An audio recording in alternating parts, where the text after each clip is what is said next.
Selangor, Hulu Selangor மற்றும் கோம்பா மாவட்டங்களில் அமைந்துள்ள 24 மணி நேர பல்நோக்கு கடைகளில் கொள்ளையடித்து வந்த ஐஓஇ கொள்ளை கும்பலின் நடவடிக்கைகளை போலீஸ் முறியடித்துள்ளது.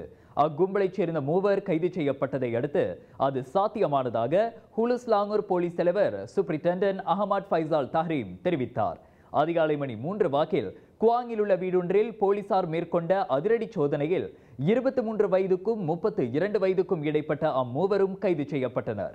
அவர்களிடமிருந்து ஹோண்டா RSX ரக மோட்டார் சைக்கிள் ஒன்று, 2 ஹெல்மெட்டுகள், கருப்பு சட்டை மற்றும் 1 ஜோடி காலணி ஆகியவையும் பறிமுதல் செய்யப்பட்டன.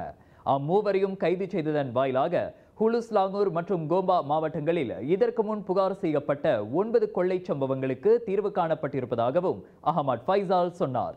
குற்றவியல் சட்டத்தின் கீழ் விசாரணைக்கு உதவும் பொருட்டு அம்மூவரும் வரும் வெள்ளிக்கிழமை ஏப்ரல் 26ஆம் தேதி வரையில் தடுத்து வைக்கப்பட்டுள்ளனர்.